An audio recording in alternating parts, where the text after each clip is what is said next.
लग्नाची बेडी या मालिकेच्या 17 नोव्हेंबरच्या भागामध्ये आता अन्वीला खूप वाईट वाटत असतं की आपल्यामुळे सिंधूला या प्रकरणामध्ये अडकायला झाले। तिच्या मैत्रिणीला कॉल करून ती सांगते, खरं तर मला माहिती असतं ना की मामी या प्रकरणात अडकेल तर मी हे केलंच नसतं। आता काय करू? आता मी जाऊन सगळ्यांना सांगू का? यावर मैत्रिणी सांगते, आत्ता जर तू सांगितलंस ना की तू हार चोरलायस तर मात्र तुला घरचे घरात बसवतील आणि रूममध्ये लॉक करून ठेवतील। आणि तोपर्यंत इकडे पोलीस आलेले असतात।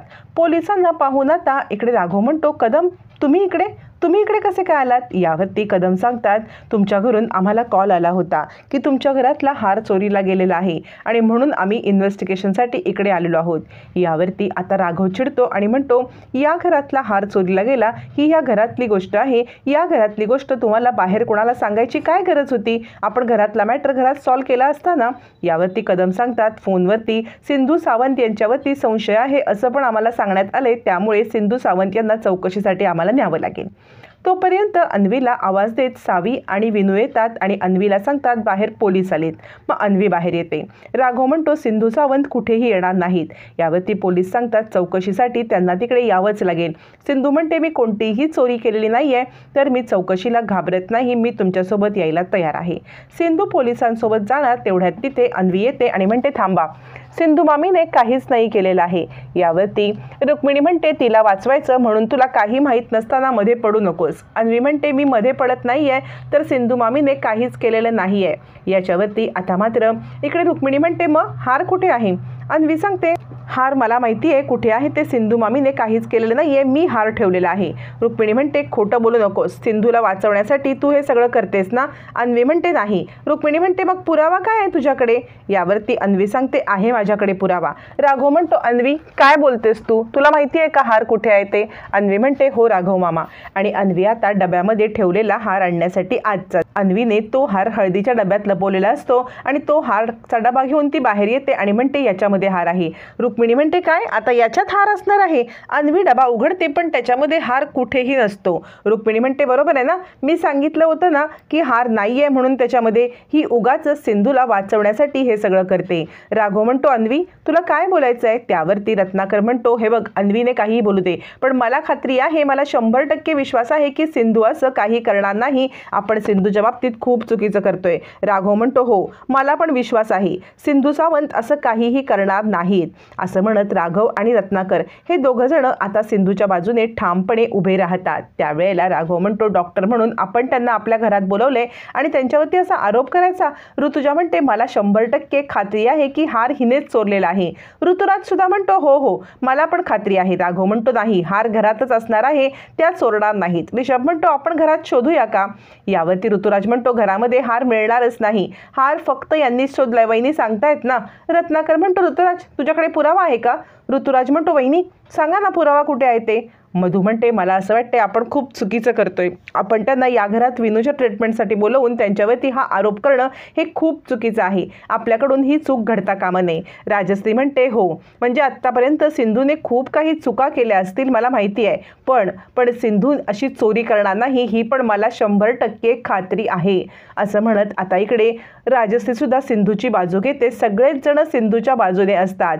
पण हार कुठे आहे हे सगळं कोडं अजून उलगडत असतानाच तिथे आता एक सराफ येतो आणि म्हणतो, मला तुमच्याशी बोलायचं आहे। रुक्मिणी म्हणते, आता तुम्ही काय नवीन? आमच्या घरात एक वेगळाच ड्रामा चालू आहे आणि तुमचं काय आहे इथे? यावरती सराफ म्हणतो, मी अन्वी बेबींना भेटायला आलोय, या अन्वी बेबींनी ह्या घरातला एक हार माझ्याकडे पॉलिशला दिला होता, मी एक नवीन सराफी आहे, मी इथेच नवीन दुकान उघडलेलं आहे। याच्यावर रुक्मिणी म्हणते, काय अन्वीने हार पॉलिशला दिला? बघू कोणता हार आहे ते? अन्वीला स्वतःलाच प्रश्न पडतो, मी हार पॉलिशला कधी दिला होता? अन्वीला काहीच कळत नाही। आता मात्र पोलीस म्हणतात, बघू आम्हाला बघायला मिळेल का तो हार? मग आता सराफी तो हार पोलिसांच्या स्वाधीन करतात। पोलीस तो हार पाहतात आणि आता इकडे सगळं सिंधूने घडवून आणलेलं हे नाटक असतं। सिंधूने त्या सराफ्याला बाहेर बोलवलं असतं आणि सांगितलेलं असतं, मी जे सांगेन तेच तुम्ही करा, हा हार आहे तो ज्या वेळेला मी तुम्हाला सांगेन त्याच वेळेला आमच्या घरात आणून जे सांगायचं असतं ते आता सिंधूने बरोबर प्लॅन करून सराफाला सांगितलेलं असतं आणि तो सराफी बरोबर वेळेमध्ये भागामध्ये रत्नपारख्यांच्या घरी पोहोचलेला सुद्धा असतो। राघव म्हणतो बघू तो हार। आता पोलीस म्हणतात बघा राघव सर, हाच हार आहे का ज्या हाराबद्दल तुम्ही कंप्लेंट केली होती? तर राघव म्हणतो हो, हा हार तोच आहे। सगळ्यांना हा हार बघताच खूप मोठा धक्का बसतो आणि सिंधूने केलेला डाव यशस्वी झालेला असतो। राघव सिंधूकडे पाहतो, त्याला साधारण अंदाज आलेला असतो की हे सगळं सिंधूनेच काहीतरी घडवून आणलेलं आहे। अन्वी म्हणते हा हार। अन्वीला मोठा धक्काच बसतो। रुक्मिणी म्हणते अन्वी तू का केलंस हे सगळं? त्याआधी राघव सांगतो इन्स्पेक्टर साहेब, तुम्ही ते तातडीने निघून आलात हे खूप चांगलं झालं, पण याच्या पुढे जेव्हा कधी असं काही घडेल तर आधी मला कॉल करा। आणि तो सराफाचे पण आभार मानतो आणि म्हणतो आयत्या वेळेला तुम्ही येऊन खूप मोठा खुलासा केलात, हे उत्तम केलं, तुम्ही सुद्धा येऊ शकता। सराफी आणि पोलीस निघून गेल्यावरती इकडे सिंधूला सगळं आठवतं। ॲक्च्युली पोलिसांना फोन सुद्धा सिंधूनेच केलेला असतो। सिंधूने सांगितलेलं असतं मी रत्नपारख्यांच्या घरातून बोलते, रत्नपारख्यांच्या घरामध्ये हाराची चोरी झालेली आहे, त्यामुळे ताबडतोब तुम्ही या। सिंधू सावंत या डॉक्टरांवरती आमचा संशय आहे असं म्हणत इकडे आता मुद्दामच सिंधूने पोलिसांना बोलवलेलं असतं आणि सिंधू विचार करते अन्वीने हार चोरलाय का? हार चोरलाय ती राघवकडून पैसे मागू शकत होती।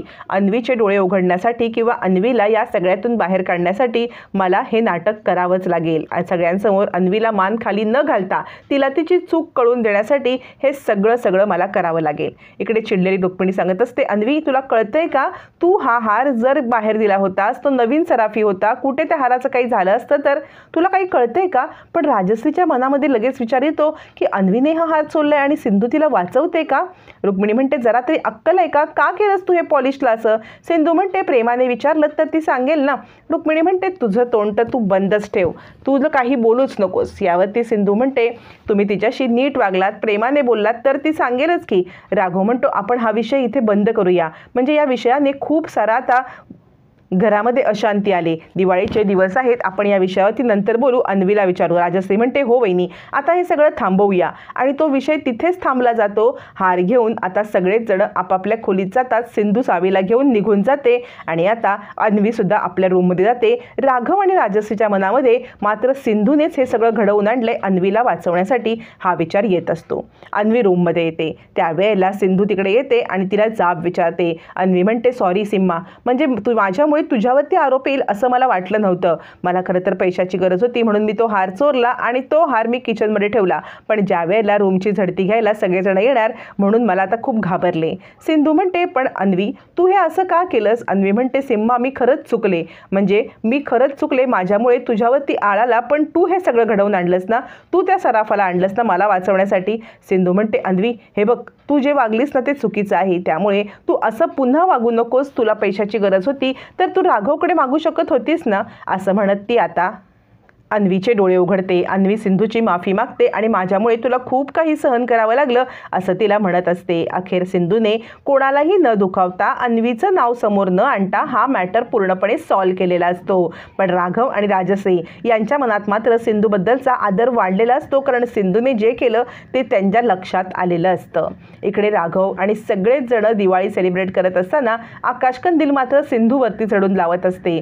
सिंधू आकाशकंदील लावत असताना अचानक स्टूल हलतं आणि सिंधूचा तोल जायला लागतो। सगळे रत्नपारखी असतात, रांगोळी काढलेली, सजावट केलेली असते आणि रत्नपारखी समोर असून सिंधू बरं का लावत असते आकाशकंदील हे काही कळत नसतं, पण आकाशकंदील लावताना तोल जातो। राघव तिला सावरतो आणि तिला आपल्या हातांनी उचलून घेतो। नेमकी त्याच वेळेला आतमध्ये गेलेली राणी बाहेर येते आणि हे सगळं पाहते। रुक्मिणीला पण खूप राग आलेला असतो, तिचा नुसता जळफळाट होत असतो। सिंधूकडे रागाने ती पाहत असते। सिंधूला उचलून राघव मात्र कम्फर्टेबल असतो आणि राणी हे पाहत असते। राणीचा जळफळाट होत असतो। सिंधू ही अजूनही राघवच्या मनात आहे, हेच या सगळ्यातून सिद्ध होतं। राघवचं अजूनही सिंधूवरचं असलेलं प्रेम आपल्या सगळ्यांच्या समोर आलंय आणि रत्नपारख्यांच्या सुद्धा सगळ्यांच्या समोर आलेलं आहे।